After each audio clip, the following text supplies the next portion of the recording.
Salut tout le monde, aujourd'hui on se retrouve pour la FAQ de la Race Cross France. Vous m'avez posé un tas de questions, allez on va pas trop traîner parce qu'il y en a beaucoup et je voudrais répondre à tout le monde. Allez générique.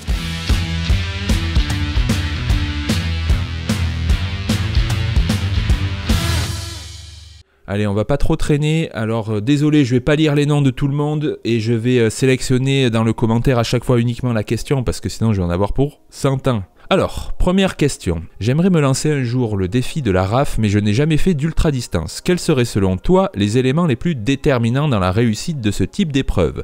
Au-delà de l'aspect préparation physique, matériel à avoir, organisation au quotidien, sur le vélo, gestion de l'effort. Alors Marc, beaucoup de choses, donc déjà évidemment la préparation, même si tu le sais, je vais pas te développer spécifiquement ça. Ensuite je dirais avoir un équipement confortable, c'est-à-dire un équipement qu'on a testé à l'avance, où tu es bien dessus, où tu te sens à l'aise. Alors c'est vague, après chacun a ses préférences et tout. Mais surtout, si j'ai un conseil à te donner, ne pas partir sur un truc que tu as installé juste avant, une nouveauté... une nouvelle selle, un nouveau truc juste avant la RAF, parce que ça c'est le meilleur moyen de se foutre en l'air la course, puisque forcément si tu l'as pas testé, à un moment donné ça risque de coincer. Ensuite je te dirais peut-être d'anticiper vraiment les ravitaillements, que ce soit en eau ou en nourriture. Moi j'ai eu quelques soucis avec ça. Bon, au niveau de l'eau, j'ai jamais eu vraiment de problème parce que tu en trouves relativement partout. C'est surtout, en fait, moi ce que je voulais dire, c'était surtout au niveau nutrition. Tu risques de temps en temps de te trouver dans des zones où il n'y a rien du tout. J'ai traversé le Jura et pendant quelques dizaines, voire une centaine de kilomètres, tu n'avais pas grand chose pour acheter à manger. Et puis parfois, tu arrives à des horaires qui ne permettent pas d'acheter à manger, tout simplement. Déjà la nuit, le week-end, tu as les boulangeries souvent qui sont fermées, les supérettes également. Tu peux toujours te rattraper sur les distributeurs automatiques de pizza. Ça m'a dépanné une fois ou deux. Mais voilà, il faut bien anticiper cet aspect-là, cet aspect d'avoir toujours à manger sur soi. Et si vous avez vu la vidéo de la RAF que j'ai faite il y a quelques temps maintenant, vous avez vu que je me suis loupé notamment dans le col de la Madeleine où j'ai perdu un temps fou avec ça, puisque j'ai mis 5 heures je crois à monter la Madeleine parce que j'étais en fringale depuis le pied. Au lieu de, je sais pas, 3 heures j'aurais mis, donc ça fait perdre beaucoup de temps. Et puis un truc tout bête, c'est que la nuit, si on dort pas, on a aussi besoin de manger. C'est vrai que quand on est à la maison, on va se coucher à 23 heures par exemple, on se lève à 6 heures, il n'y a pas besoin de manger entre temps. Mais... quand on fait une épreuve d'ultra distance, la nuit, si on roule, surtout si on roule évidemment, on a besoin de manger. Au moins un repas, voire peut-être 2. Ensuite, un autre truc, c'est, je te conseillerais d'être prêt à affronter un petit peu les hauts et les bas de la course, puisque franchement, hormis d'être un super héros, un super champion ou ce que tu veux, tu vas avoir pas mal de périodes de hauts et de bas, que ce soit au niveau physique déjà, mais aussi au niveau mental, où tu vas avoir des moments d'euphorie et des moments de dépression. Et moi j'étais assez content parce que j'avais quand même bien anticipé ça, ce qui a fait que, par exemple, je me suis retrouvé à Chambéry à un moment donné, j'étais extrêmement mal, j'avais juste envie d'abandonner. Et vu que j'avais anticipé cet aspect-là, j'ai pas paniqué en fait. Et je me suis dit, ok, continue jusqu'en haut du col, bascule de l'autre côté, tu te prends un hôtel, t'arrêtes tout pour ce soir et on verra demain. Et ça a marché puisque j'ai continué encore 2 jours derrière ça. Bon, après, il y a eu les événements qui ont fait que j'ai pas pu terminer. Mais je pense que si j'avais pas anticipé cette partie mentale, on va dire, à Chambéry, je pense que j'aurais abandonné parce que j'étais vraiment très très très mal. Et le fait de m'être préparé à ça, le fait de savoir que ça allait m'arriver, ça a fait que j'ai pas paniqué et que j'ai pu continuer encore un peu. Dernière chose aussi que j'ai à te conseiller, c'est de ne pas forcément faire une feuille de route avec des temps trop serrés. C'est-à-dire, je m'explique. Quand on prépare ce genre d'épreuve, on se dit à telle heure je vais être là, à telle heure je vais être là, pour préparer plein de choses. Les hôtels, savoir où on va se ravitailler, tout ça. Je te conseillerais alors soit de le préparer déjà pas trop serré avec des temps trop justes, parce qu'il ne faut pas oublier que quand on le prépare, on est là, à la maison, tranquille. On n'est pas dehors, on imagine que tout va bien se passer, mais il peut pleuvoir, il peut arriver plein d'événements. Donc déjà pas oublier ça, et surtout si jamais on est en retard sur ce planning, bah, de pas paniquer en fait. Moi j'ai eu le cas dans une de mes aventures où j'avais préparé un timing. Le fait que j'avais 2, 3, 4 heures de retard sur le temps que j'avais prévu, ça m'avait vraiment affecté moralement. Et inconsciemment, j'avais essayé d'un peu accélérer, d'essayer de rattraper le temps perdu, et ça m'avait cramé. Donc pour ceux qui suivent la chaîne depuis longtemps, l'aventure de laquelle je parle, c'était de relier la Méditerranée à l'Atlantique. Et j'avais dû abandonner à 100 km de l'arrivée, un peu moins je crois, parce que j'avais eu mal au genou. Et je pense que ça a un petit peu joué, puisque le fait de vouloir rattraper un peu le temps, etc., ça m'avait mis un peu dans un contexte pas favorable, enfin bref, voilà. Ça m'avait mis un peu la pression, un peu pour rien finalement, parce que d'avoir 3 heures de retard sur un truc comme ça, on s'en fout en fait. On s'en fout complètement. Allez, question suivante. Je vais essayer de faire un peu plus court les gars, parce que là sinon, si je réponds en 10 minutes à chaque question, on n'est pas sorti de l'auberge. Allez, question de Valérie. Penses-tu changer des choses dans ta préparation? Au niveau matériel, des trucs superflus ou qui t'ont manqué?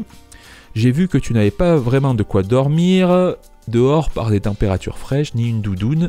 Avais-tu repéré à l'avance les hébergements et avais-tu préparé les étapes? Merci. Alors Val qui pose plusieurs questions. Alors penses-tu changer des choses dans ta préparation? Oui.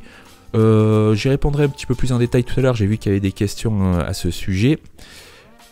Au niveau du matériel, est-ce que j'ai des trucs superflus qui m'ont manqué? Alors superflu, franchement non, parce que je suis parti, j'estime que je suis parti vraiment avec le minimum, enfin pour moi du moins, j'avais pas pris grand chose. Des choses qui m'ont manqué, ouais peut-être, je dirais des choses pour le confort, surtout pour dormir dehors, tu vois, par exemple un petit matelas, ça aurait été pas mal.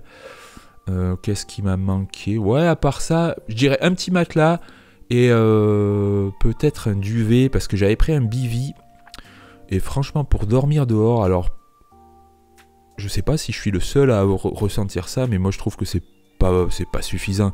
C'est pas mal, voilà, pour se poser 2 heures en fin de journée éventuellement, histoire de te couvrir un peu. Mais pour dormir la nuit quand il fait moins de 15 degrés ou moins, enfin même un peu plus frais des fois, bah c'est limite, tu transpires vite là-dedans, ça respire pas. Donc je pense que je me prendrai un petit duvet. À la maison j'ai un petit duvet pour les températures, qui a une température de confort à 15 degrés. Alors c'est pas très élevé, mais franchement j'ai fait le test et même quand il fait moins de 15 degrés, c'est quand même plus agréable que le bivy. Pour les étapes et les hébergements, alors j'avais prévu la première journée en fait si tu veux.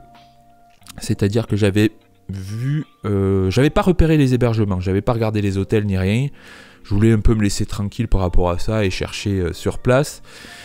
Et les étapes, oui, j'avais préparé la première jusqu'à Metz. Je m'étais dit la première journée, je m'arrête à Metz. Et voilà, à part ça, après, j'ai rien préparé du tout au niveau des étapes et tout. Je me suis laissé tranquille en fait. Je me suis laissé, bon, je vais faire ce que j'ai à faire, on verra où j'arrive. Et moi, j'essayais surtout d'essayer de profiter des bases de vie pour dormir. Voilà. Je m'arrêtais pratiquement obligatoirement dans les bases de vie pour dormir. Et à part ça, non, j'avais pas préparé spécialement d'étapes. Allez, question de Cédric. Ah, bravo Cédric. À croire que dans le Lot-et-Garonne, on mange bien, c'est vrai. Car comme toi, avec mes 80 kg, les pentes à partir de 9% me semblent inintéressantes et je m'ennuie à me traîner à 2 à l'heure. Penses-tu que le fait de perdre 5 kg soulage plus que de continuer à agrandir les braquets pour passer ses cols un peu plus en souplesse? Alors oui, perdre 5 kg, évidemment que ce serait un truc à faire pour la montagne, évidemment. Pour l'instant, j'ai fait plutôt la pente inverse, c'est-à-dire que depuis la rave, j'ai plutôt pris 5 kg, ce qui n'est pas dans le sens de ce qu'il faudrait que je fasse. Soulage, alors c'était quoi la question? Soulage plus que de continuer à agrandir les braquets. Alors soulage plus, j'en sais rien, mais dans tous les cas, agrandir les braquets pour l'ultra distance, je trouve que c'est une bonne solution quand même. Parce que voilà, comme tu dis, tu passes l'école un peu plus en souplesse et sincèrement, dans les moments difficiles, ça peut être vachement intéressant d'avoir un braquet vraiment comme ça, très très souple, ça te crame beaucoup moins. Que retiens-tu de la course? Qu'est-ce que tu pourrais améliorer? Donc j'ai 2 questions un petit peu similaires. Déjà l'expérience folle qui est de traverser la France en 10 jours, ça c'est un truc de dingue. Ça c'est... le défi est déjà fou en fait, donc je retiens déjà ça. Faut pas oublier que c'est déjà quelque chose, je trouve, qui est exceptionnel, de pas le banaliser. Autre chose que je retiens de cette course, c'est l'aspect humain, les rencontres que tu fais, que ce soit avec les participants ou avec l'organisation, ça c'est juste génial. Et ensuite, alors je pense que c'était pas exactement ça le sens de ta question, pardon. Ouais, c'était plus ça, pardon, le sens de la question. Qu'est-ce que je pourrais améliorer ? Sincèrement, à peu près tout. C'est-à-dire que cette course a été ma première vraie course d'ultra distance, du moins sur une aussi longue distance. Et sincèrement, j'ai tout à améliorer, que ce soit au niveau nutrition, sommeil, gestion de l'effort, etc. J'ai à peu près tout à améliorer, mais ça, évidemment, je vais l'améliorer petit à petit avec l'expérience, en corrigeant les erreurs que j'ai faites sur cette première expérience de la RAF. Franchement, j'ai à peu près tout encore à améliorer. Il n'y a rien qui était scandaleux, si tu veux, pendant cette RAF, mais il n'y a rien qui était parfait. Alors, question de Tesla Chihuahua, le meilleur pseudo sûrement de tout Internet. Salut Mathieu, tu crois que j'y arriverai avec mon vélo pliant? J'ai envie de te dire non. Désolé. Question suivante, quelle est ta plus grosse erreur selon toi? Alors, j'ai deux questions un petit peu similaires. Allez, j'en donnerai 3 quand même. J'ai fait 3 grosses erreurs selon moi sur cette RAF qui sont un peu d'ordre différent. La première erreur, ça s'est passé quasiment dès le départ, au bout de 600 km, à peu près au bout de 600 km, puisque j'ai voulu tirer jusqu'à Metz pour aller dormir à l'hôtel et ça a été trop. J'aurais dû m'arrêter avant, j'étais cuit, on va dire, une soixantaine de kilomètres avant. Bon, j'étais dans la Cambrousse à ce moment-là, donc c'était pas la peine de s'arrêter là, il faisait froid et tout. Moi, je voulais dormir au chaud à l'hôtel, mais ça a été une erreur puisque j'ai tapé dans les réserves d'entrée de jeu et finalement, j'ai jamais vraiment récupéré de cette journée sur la suite de la RAF. Donc ça, je pense que ça a été une vraie première erreur. Alors, deuxième erreur, c'était dans le Jura où c'est pareil, c'était toujours au niveau sommeil. J'ai pas trouvé d'endroit où dormir correctement. C'est-à-dire que à l'endroit où j'étais, il n'y avait rien. On était sur les hauts plateaux du Jura, il n'y avait pas grand-chose. Et je me suis arrêté là où j'ai pu. Je me suis arrêté une première fois en fin de journée, donc ça devait être vers 22h, sur un banc pour dormir. J'étais plutôt à l'abri du vent et tout. Mais au bout de 2 heures, en fait, je me suis gelé. J'ai dû repartir de suite parce que je tremblais et tout, donc c'était pas bon. Comme j'avais pas dormi quasiment, du coup, j'ai dû m'arrêter 2 heures après. Et là, je me suis arrêté là où j'ai pu parce qu'en fait, je m'endormais sur le vélo. Donc, je dis là, ça devient dangereux. Je me suis posé, j'ai jeté le vélo dans l'herbe. Je me suis calé à côté sous un arbre. Et là, pareil, trop froid, donc je me suis pas reposé. Et le lendemain, ça a été catastrophique. J'étais dans un état lamentable, j'étais fatigué, explosé, j'avançais pas du tout. Donc ça a été une grosse erreur. J'aurais mieux fait de trouver un endroit un petit peu mieux, mais bon, ça arrivait malheureusement. Je me suis loupé. Troisième erreur, c'est évidemment l'erreur au pied du col de la Madeleine, où j'ai tout simplement oublié de prendre à manger pour le lendemain. Donc je me suis retrouvé au pied du col de la Madeleine, sans manger. J'ai monté le col de la Madeleine à jeun et comme j'ai dit précédemment, j'ai mis 5 heures pour monter la Madeleine qui fait que 25 km. Donc ça m'a fait perdre un temps de dingue. Allez, question suivante. Salut, comment gérais-tu la charge de toutes tes batteries? Tout simplement avec des batteries externes. J'en avais 2, une de 15 000 mAh et une de 10 000. Et bien, ça m'a suffi pour toute la course.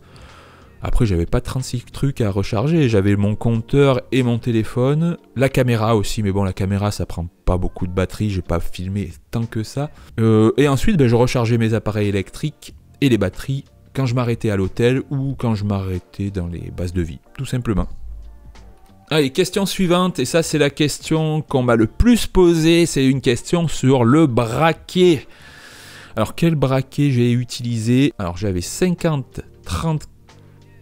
Oui, j'avais 50-34 à l'avant et 11-30 à l'arrière. Alors c'est pas mal, ça m'a suffi pour la plupart du temps, sauf dans les moments où j'étais vraiment dans le dur, il m'en manquait un petit peu, j'aurais aimé avoir des braquets un peu plus souples, mais voilà, mon braquet pendant la course c'était un 50-34 à l'avant et un 11-30 à l'arrière. Triple plateau, non, c'était un double plateau, mais triple plateau, pourquoi pas, ça pourrait être peut-être une solution, c'est vrai.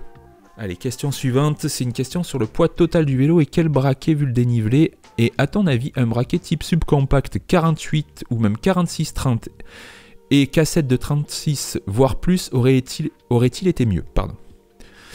Alors je vais déjà répondre à cette dernière question parce que je la trouve vachement intéressante. Je connaissais pas les braquets de type subcompact et écoute, c'est toi qui m'as fait découvrir ça, je connaissais même pas.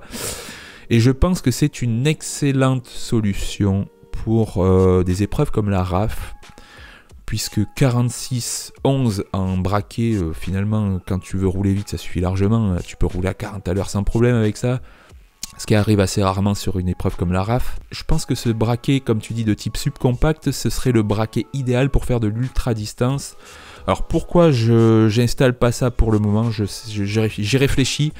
Mais c'est parce que mon vélo, en fait, c'est mon vélo de route que j'utilise quand je fais des sorties club, etc. Et quand je fais aussi des courses, je fais aussi quelques petites courses UFOLEP qui font 50 ou 60 bornes. Et là, ça roule vraiment vite. Quand tu dois taper des sprints et tout, avec un 46, c'est un peu trop juste. Donc comme j'ai qu'un seul vélo, pour l'instant, j'essaye de trouver un compromis à peu près correct. Mais clairement, si mon vélo était consacré uniquement à l'ultra distance, j'hésiterais pas une seconde et je mettrais un 46-30 sans problème. Et la cassette de 36 aussi, je trouve que c'est une excellente solution. Le poids total du vélo, attends, je regarde, je me rappelle plus, j'avais noté ça quelque part. En attendant, pendant que je recherche cette information, vous pouvez vous abonner à la chaîne, mettre un petit pouce bleu à la vidéo. Ça y est, j'ai trouvé. Donc le poids total du vélo, c'était 15,5 kg. Avec les bagages, les affaires chargées, le bivy, la veste, etc. etc. 15,5 kg. Question suivante. Je n'ai pas vu de matelas gonflable dans la vidéo. Ça aurait été peut-être un plus pour la récupération. Oui, absolument, ça aurait été un grand plus pour la récupération. Déjà pour le confort, parce que tout simplement c'est un peu mou. Et pour l'isolation au sol, parce que je me suis pelé à des moments, c'était catastrophique. Moi j'ai voulu le faire un peu à la dure et ça a été un peu une erreur. J'aurais dû prendre un petit matelas. Au moment de la RAF, j'avais pas vraiment de matelas adapté, c'est-à-dire que j'avais un matelas assez gros.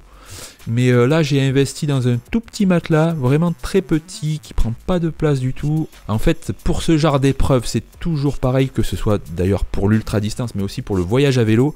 Il faut faire un compromis entre le confort, l'encombrement et le poids. Donc c'est toujours pareil, il faut choisir judicieusement ce qu'on prend pas, qu'est-ce qui est utile, qu'est-ce qui ne l'est pas. Donc oui, je prendrai un matelas. Alors, pour ma part, autant j'adore prendre des photos pendant mes sorties d'entraînement, autant en épreuve, je ne le fais pas, car j'ai besoin de rester focalisé sur la performance, qui est toujours plus intense que pendant la préparation. En même temps, le fait de tenir un journal de bord t'aide peut-être à organiser ta pensée. Est-ce le cas? Alors merci Marc pour ta question, elle est très intéressante. J'ai eu plusieurs remarques, alors c'était pas vraiment des questions, c'était des affirmations d'ailleurs, que je ne devrais pas prendre ma caméra pour profiter du moment, etc.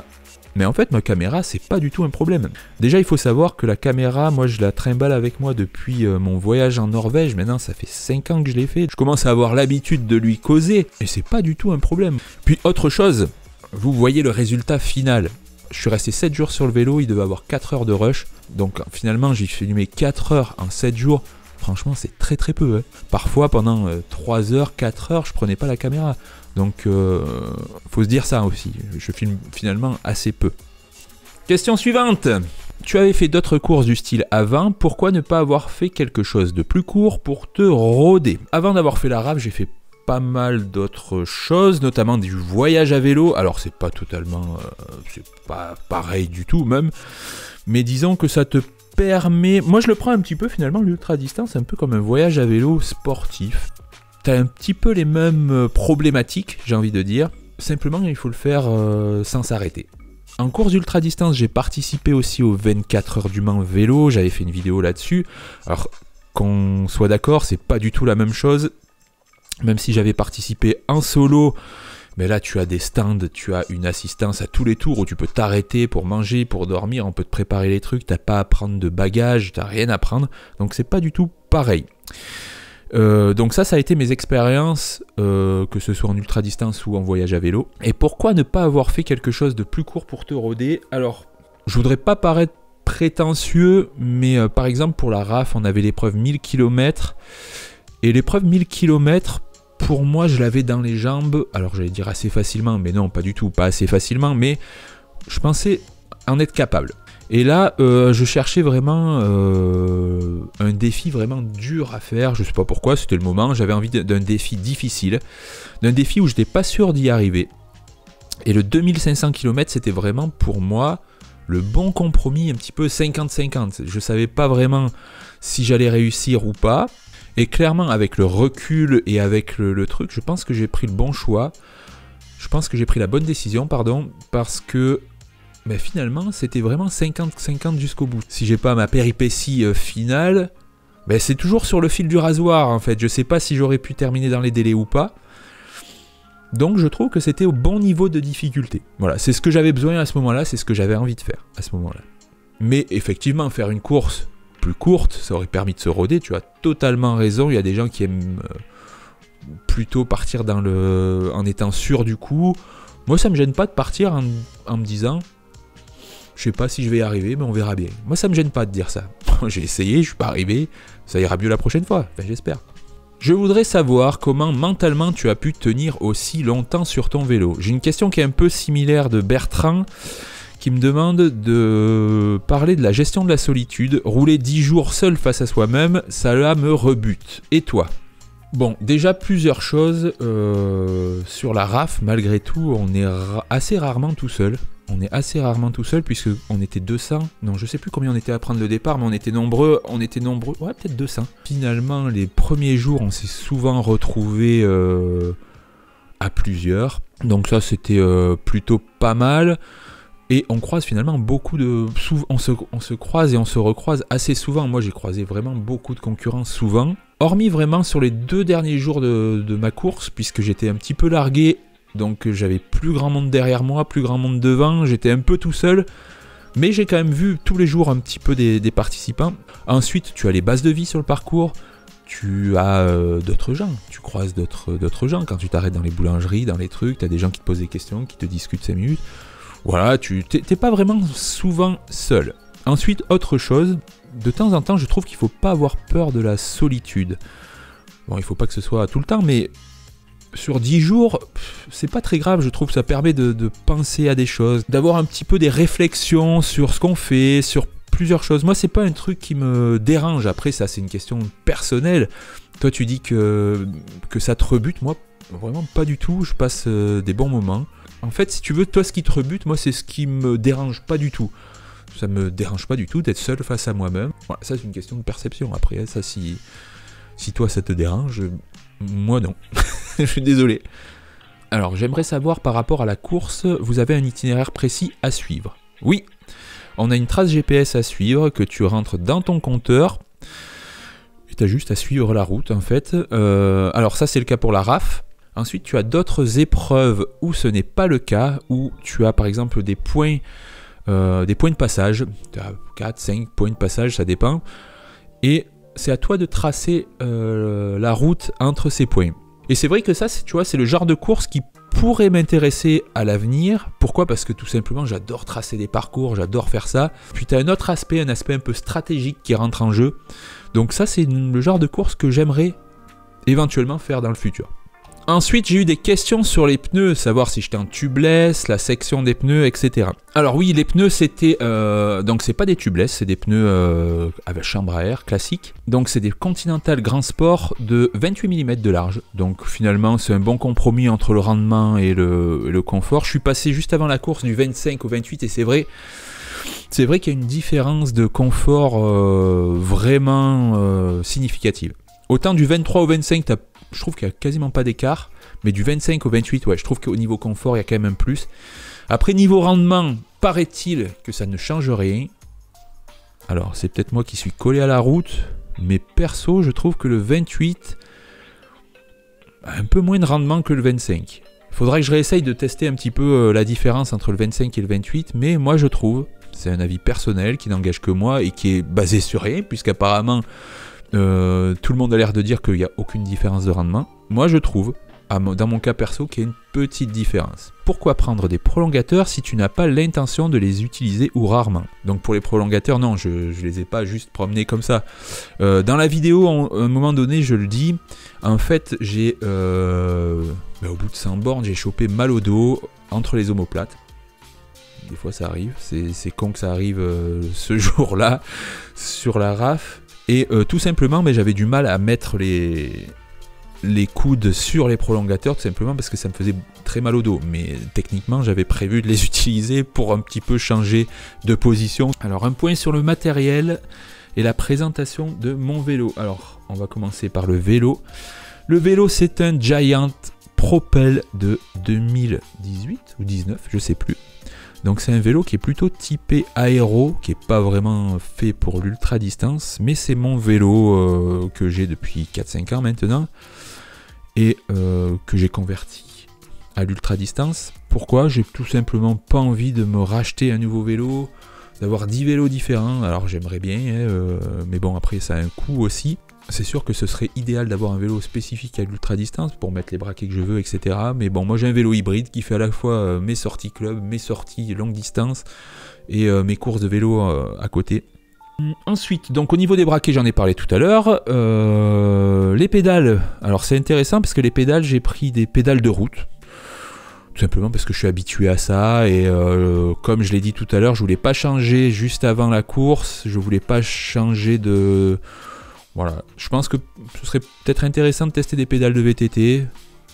Je sais pas, tu vois, d'avoir un peu, voilà, au niveau du confort des chaussures, ce sera peut-être un petit peu mieux, je sais pas. Donc j'ai des pédales de route. Voilà, c'est à peu près tout. Après, je rentrerai certainement un petit peu plus dans les détails parce que j'ai prévu de faire une vidéo. J'espère qu'elle mettra moins de temps que celle-là pour arriver. Une petite vidéo sur le setup ultra distance 2024. Je vais préparer ça dans l'année, voilà, où je vais vous montrer un petit peu, que ce soit le vélo, les sacoches, etc., ce que je mets dedans et tout, ça pourrait être, je pense que ça pourrait être assez intéressant. Quelle lampe as-tu utilisé? J'ai utilisé, alors est-ce que tu la vois là? Je sais pas trop. Donc c'est une Olight RN1500, écoute, c'est pas mal, ça éclaire pas trop mal. Au niveau autonomie, on est peut-être un peu juste. Non, elle fait le taf. Elle fait le taf. Après, il faut la coupler quand même avec une batterie externe parce que sinon tu tiens pas la nuit. Ouais, c'est ok, c'est ok. Elle est pas excessivement chère. Elle est moins de 100 €, je crois. Enfin, quand je l'avais achetée, elle était à moins de 100 €. Elle commence à avoir 3 ans maintenant. Mais voilà, c'est une lampe Olight RN1500. Allez, question de Seb. Quel est le poids et la consommation de tout ce que tu prends pour filmer? Oh, c'est pas très... c'est négligeable. Enfin, négligeable. Oui, c'est assez négligeable. Le poids, ça doit faire... Je sais pas, j'ai une... Moi, j'allais te le montrer, mais je suis en train de filmer avec, je suis couillon. C'est juste une poignée... une poignée à selfie, voilà, avec la GoPro dessus. Et ça doit faire quoi? Ça doit faire, je sais pas, 500 grammes avec les batteries. J'ai une batterie de rechange, c'est tout, hein. C'est tout, non, il n'y a pas grand-chose, pas grand-chose. Et la consommation... Avec les deux batteries, bon, j'ai dû recharger, franchement, j'ai dû la recharger une fois la caméra, c'est tout. Avec les deux batteries, c'est passé nickel. Je dis, j'ai dû filmer 4 heures, donc franchement, ça consomme pas énorme. Allez, question de Nathan, le compteur t'a été donné. ER, c'est quoi ça? Bon, allez. Non, pas du tout, Nathan, j'aurais bien aimé. Mais j'ai dû acheter mon compteur moi-même. D'ailleurs, j'en avais pas de compteur GPS, donc j'ai dû m'en acheter un pour la course qui m'a coûté pas trop cher. Remarque, non, je crois que je l'ai payé 150 balles. C'était, j'ai pris un compteur, donc c'est un Garmin, mais j'ai pas pris le plus compliqué. J'ai pris le plus simple et ça a fait le taf. Non, on m'a pas donné le compteur. J'aurais bien aimé. Franchement, je promets, j'aurais bien aimé. Alors, que ce soit pour la RAF ou pour les entraînements que tu nous partages, utilises-tu des boissons énergisantes? Utilises-tu des boissons énergisantes type isotonique, électrolyte? Alors je t'avoue que je suis pas très friand de ces boissons parce que je les trouve tout simplement dégueu. Bah, je trouve ça dégueu, je trouve que c'est trop sucré, ils font mal au ventre au bout d'un moment, donc non, je bois de l'eau en fait, je bois de l'eau tout le long. Je pense que pour une épreuve comme la RAF, c'est une erreur. Je pense qu'une boisson avec des électrolytes, tout simplement, ça pourrait être pas mal. J'ai des pastilles d'électrolytes en plus que j'avais pris pendant la RAF. Mais je t'avoue que j'en ai pas utilisé beaucoup parce que je les ai oubliés. J'avais oublié que j'avais ça. Et je pense que, tu vois, les électrolytes, c'est pas mal quand tu transpires beaucoup, quand il fait très chaud. Il y a eu des moments où il a fait très chaud. Et franchement, ça aurait été pas mal d'en avoir... Ça aurait été pas mal de les utiliser. J'en avais, mais je les ai pas utilisés. J'ai juste oublié que je les avais. Donc oui, ça peut être intéressant, je pense, une boisson énergisante. Enfin, ça dépend ce qu'on appelle énergisante. Des trucs ultra sucrés, je suis pas convaincu. J'ai peur que ça fasse beaucoup monter la glycémie et puis que, bon bref, que ça fasse vraiment un truc, un pic glycémique important et qu'ensuite ça fasse une redescente aussi sec. Donc je sais pas, non, moi je tablerais plutôt sur des trucs électrolytes. Quelle était la stratégie alimentation? Alors, je n'avais absolument aucune stratégie sur l'alimentation, c'est-à-dire que je suis parti comme ça, et j'ai dit, à chaque fois que je vais croiser une boulangerie et des supérettes, je vais m'arrêter pour avoir toujours à manger sur moi, et je vais manger de tout. De tout, j'ai pas voulu être trop spécifique sur l'alimentation parce que si tu dis bon à telle heure je vais manger un truc sucré, à telle heure un truc machin, des protéines, des trucs, bah tout simplement si tu arrives à un endroit et qu'il n'y a pas ça, t'es un peu embêté. Donc moi je me suis dit je vais essayer de manger le plus varié possible. Ça a été compliqué, je pense qu'il y a du travail là-dessus. J'ai essentiellement mangé des sandwichs, des pizzas, des flans, ouais, voilà, tout ce que tu trouves en gros dans les boulangeries. Alors pour les prochaines épreuves, je pense que je vais tabler plus dans les supérettes pour avoir une alimentation encore plus équilibrée, parce que c'est vrai que dans les boulangeries finalement c'est tout à base de pain, de trucs comme ça. Moi après le seul truc c'est surtout voilà de manger beaucoup, souvent. En fait il faut beaucoup manger, c'est incroyable ce qu'il faut manger, parce que je sais pas combien tu dépenses de calories par jour, mais tu dois être à 6-7 000 calories par jour, donc imagine ce que tu dois manger, c'est monstrueux quoi. Oh là là. Question de Eline. C'est plus une question là, c'est... Je vais essayer de répondre assez vite à tout. Allez, quand tu allais à l'hôtel, tu prenais le vélo dans la chambre avec toi, sinon où le mettais-tu? Oui, je prenais le vélo dans la chambre, il n'y a pas eu de souci à ce niveau-là. J'imagine que tu avais un tracé GPS obligatoire. Quand tu allais te ravitailler, est-ce que tu pouvais faire un détour, donc ne pas suivre la trace GPS quelques centaines de mètres où tu devais suivre exactement le tracé?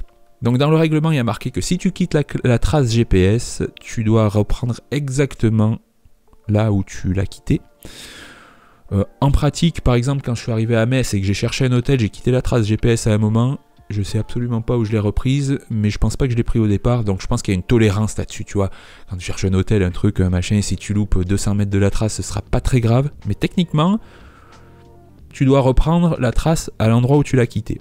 Est-ce que les organisateurs viennent te voir ou t'appellent pendant la course pour savoir si tout va bien ou si tu as besoin d'un médecin? Ils ne te laissent quand même pas tout seul dans la nature. Il faut savoir que la RAF, c'est une course vraiment au niveau organisation qui est vraiment extrêmement bien organisée. C'est vraiment un truc super bien huilé. Tu as déjà un PC sécurité ou que tu peux appeler 24 heures sur 24 à n'importe quel moment, bien sûr. Ce qui, je pense, n'est pas le cas dans toutes les courses. Ensuite, pour tes autres questions... non, les organisateurs t'appellent pas. Évidemment que tu es tout seul dans la nature et c'est le but de ce genre de truc.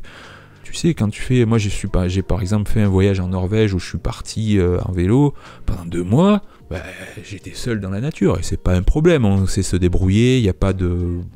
Je sais pas, moi je trouve que c'est pas vraiment un problème. Hein. Ensuite, tu as quand même pas mal de trucs. Tu as des bases de vie sur le parcours. Donc, enfin, ça dépend.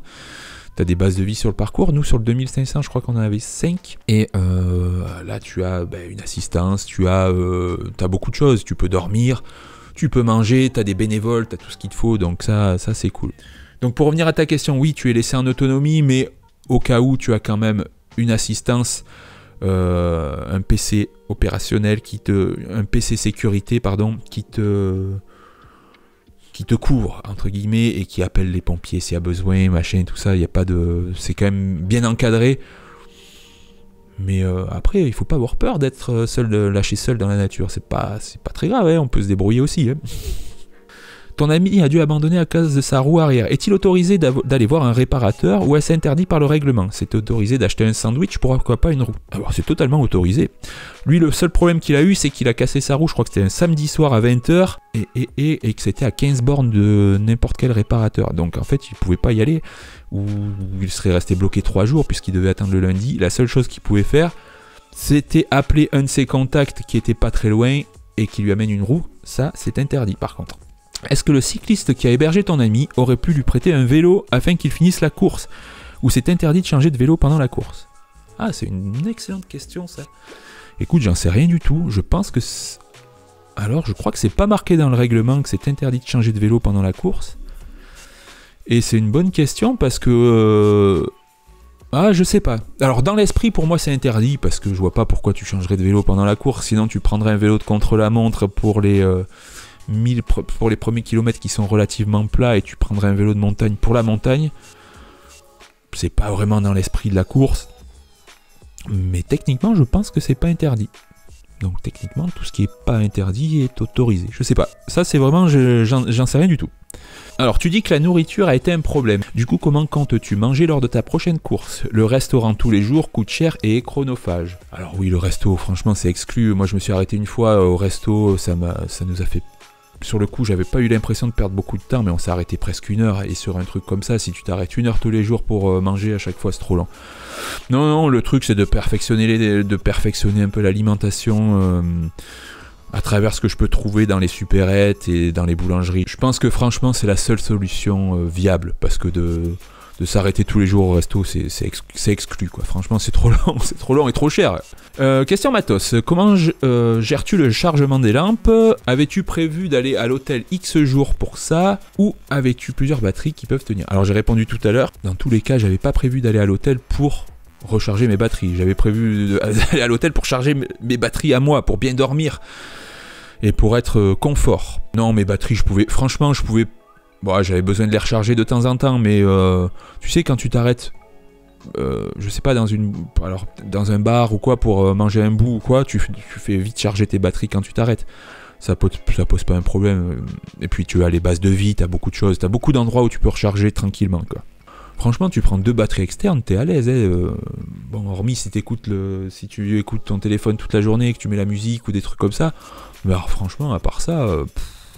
Alors, tu as été à l'hôpital, oui. Aurais-tu pu reprendre la course s'il te restait du temps, ou est-ce éliminatoire? D'ailleurs, les pompiers sont venus te chercher. Où a été ton vélo pendant ce temps-là? Tu es très inquiet pour mon vélo, je trouve. Non, mon vélo a été dans l'ambulance avec moi et on me l'a amené à l'hôpital, donc ça, pas de souci. Est-ce que j'aurais pu reprendre la course? Oui, je pense, oui, sincèrement, je pense.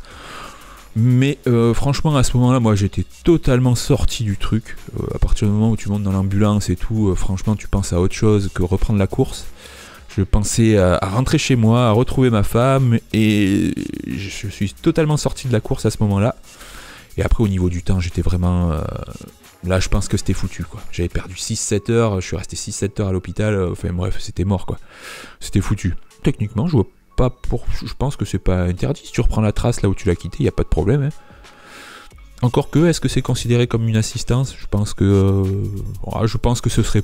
Je sais pas, je pense que ce serait pas éliminatoire, un truc comme ça. Comme tu as la trace GPS, est-ce que tu comptes refaire la même course, mais en solo, je veux dire en dehors de la course? Peut-être que je ferai un truc similaire, mais je referai pas la même trace. Moi, il y a un truc que j'aime faire, c'est faire des parcours, faire des choses, comme je l'ai dit tout à l'heure, et si je dois finir, entre guillemets, la trace, je ferai une trace moi-même, je ferai un parcours moi-même en passant par les endroits où j'ai envie de passer, et je suivrai pas spécialement la trace imposée. Non, pas du tout.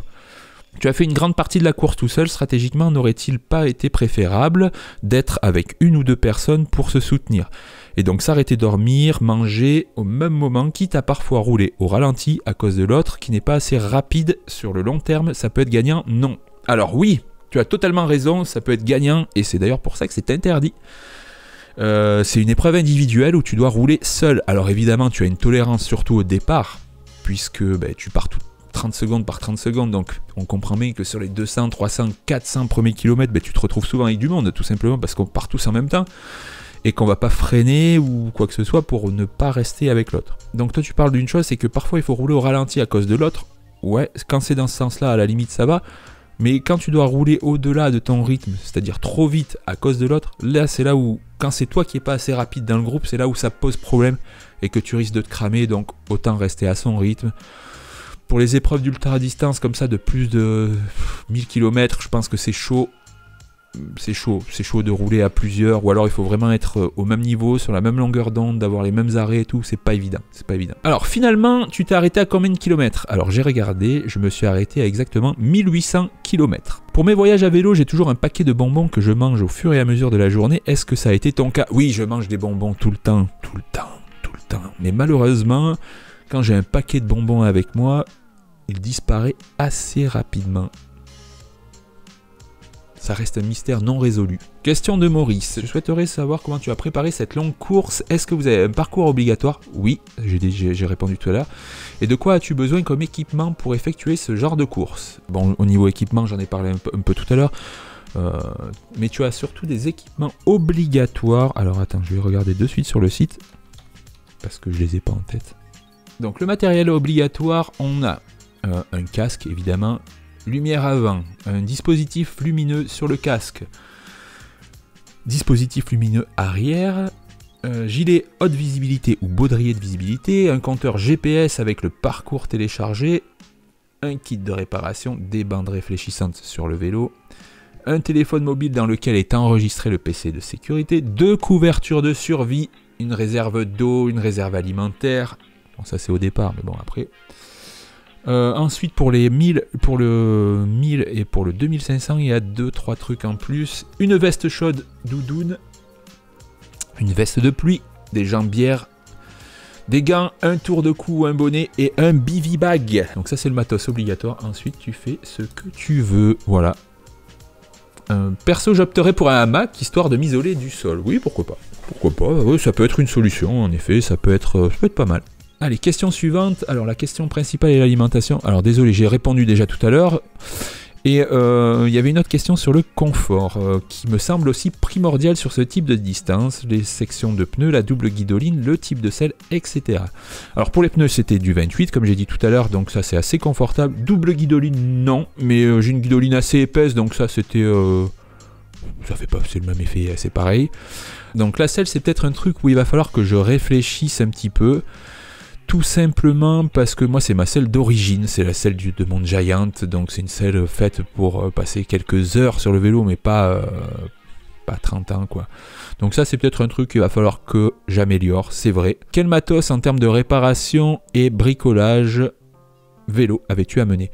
J'avais amené rien de spécial, j'avais mon kit de réparation pour les crevaisons, mais c'est absolument tout. J'avais un multi-tool aussi, voilà, avec un tournevis, un machin comme ça.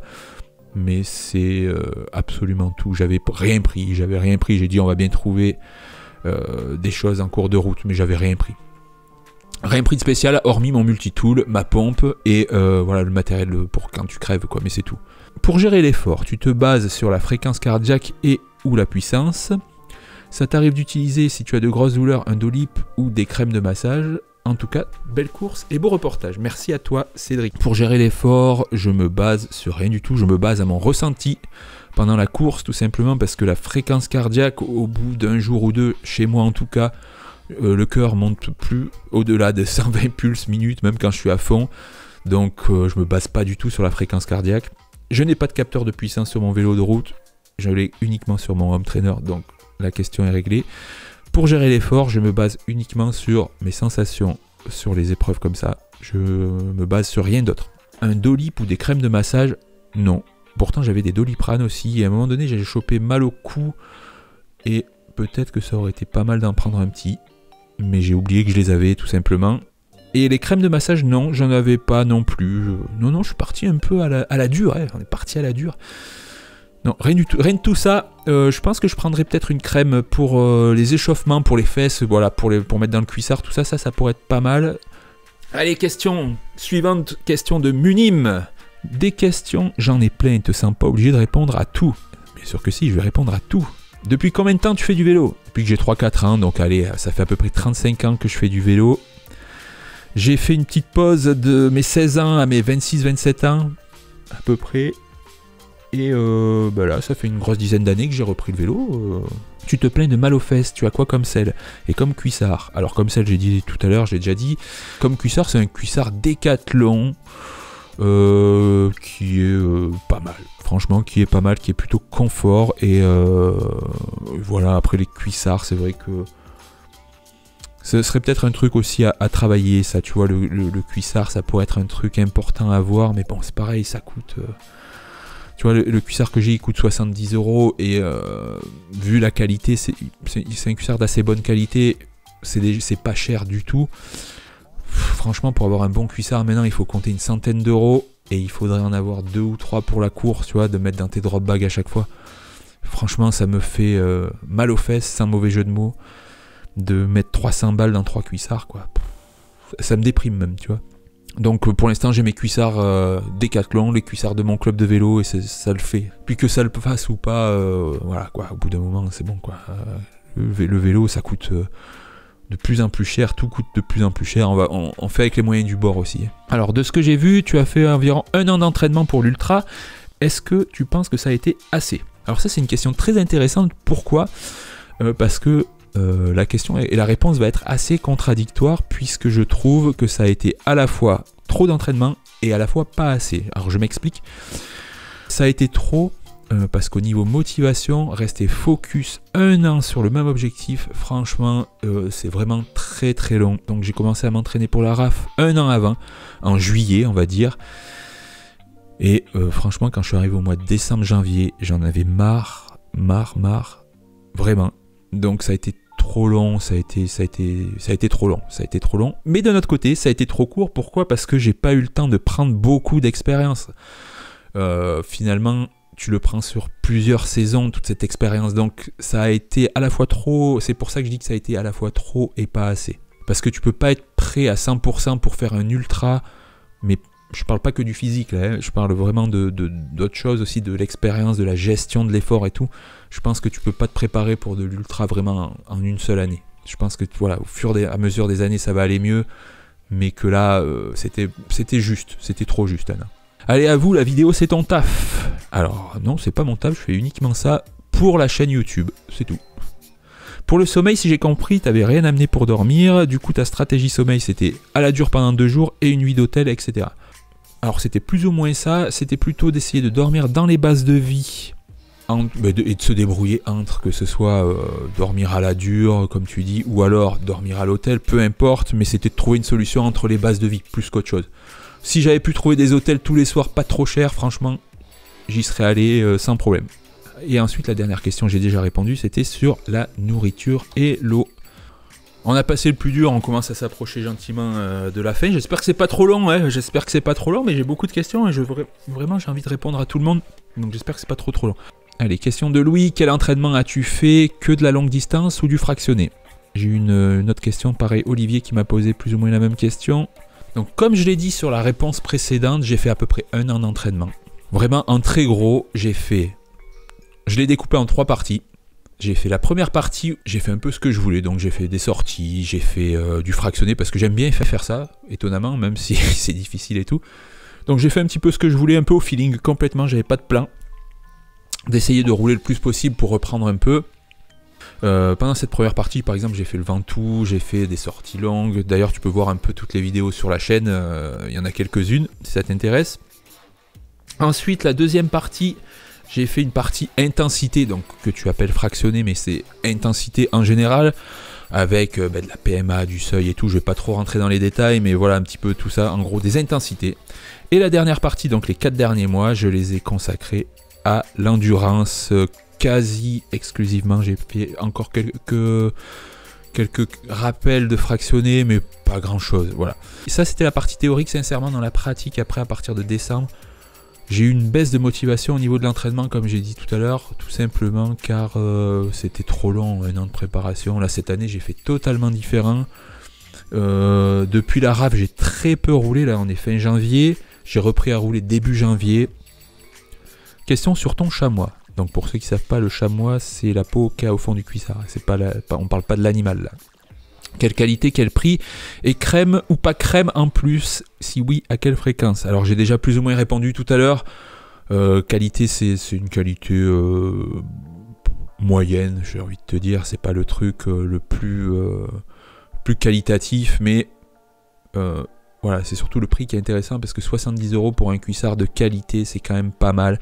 Et la crème, ce que je disais tout à l'heure, la crème, je pense que là, ça va être un indispensable pour le prochain truc, mais voilà, j'ai voulu partir un peu trop à la dure. Là, le prochain coup, je pense que je tablerai un petit peu plus sur le confort, que ce soit au niveau sommeil, au niveau cuissard, au niveau, voilà, pour plein de trucs, alimentation, tout ça, je pense que je tablerai un petit peu plus sur le confort.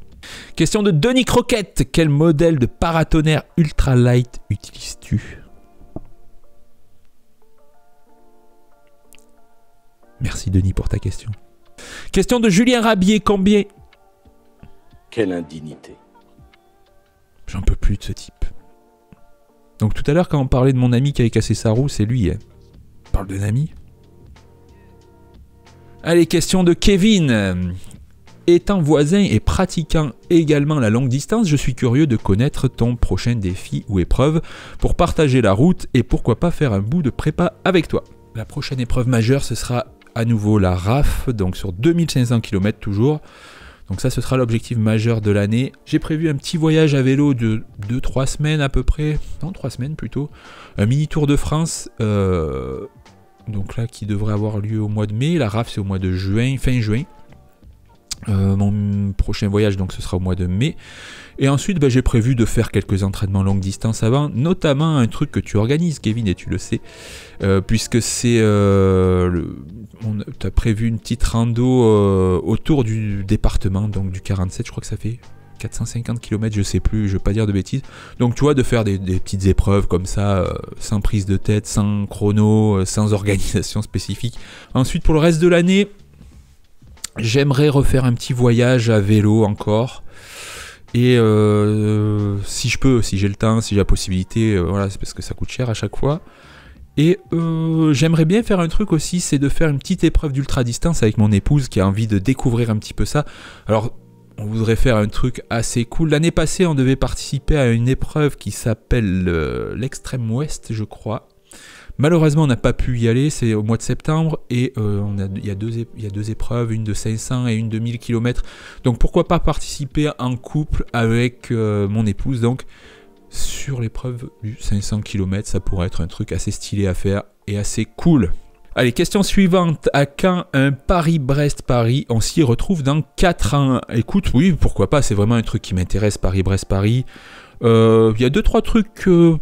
qui me gonfle un peu, du style les BRM à faire avant à chaque fois là, les qualifs, ça me gave un peu. Bon, après s'il faut le faire, je le ferai, mais oui, après évidemment que ça m'intéresse de le faire. Il y a Paris-Brest-Paris, il y a Bordeaux-Paris aussi qui pourrait être cool à faire, c'est des épreuves assez mythiques dans l'histoire du vélo, et moi tout ça, évidemment que ça m'intéresse, et pourquoi pas l'envisager. Alors ouais, c'est dans 4 ans maintenant, 3 ans et demi. Donc on a le temps, j'ai le temps de voir venir. Et on arrive enfin à la dernière question, question de Juroadtrip 17. Penses-tu refaire une Race Cross France même sur une autre distance? Alors oui, Juju, je vais participer à la Race Cross France 2024 du coup, sur 2500 km, donc je suis inscrit à cette course, en espérant que cette fois-ci, tout se passe pour le mieux. Et que je puisse enfin terminer cette course. Voilà, ça y est, c'est fini. Alors, je sais pas combien de temps va durer cette vidéo, mais moi j'en suis déjà à 2 heures d'enregistrement. Je pense que je vais couper beaucoup de trucs. J'espère que cette vidéo vous aura plu. Merci d'être resté jusqu'au bout de la vidéo. Bravo à vous, parce que là, franchement, ça risque... Je sais pas combien de temps va faire la vidéo, mais ça risque d'être long. Bon, si vous êtes arrivé jusque là dans la vidéo, c'est peut-être que la vidéo vous aura plu, donc pensez au petit pouce bleu. Pensez au petit abonnement si vous n'êtes pas abonné, ça c'est toujours là, c'est la base quoi, c'est la base de la base. J'espère avoir répondu à toutes les questions. Si vous avez d'autres questions, posez-les dans les commentaires, j'y répondrai dans les commentaires, il n'y a pas de souci. J'espère avoir oublié personne dans les questions. Allez, c'est tout pour moi aujourd'hui, merci d'avoir regardé jusqu'au bout cette vidéo. On se retrouve très vite pour des nouvelles aventures. Allez, tchuss!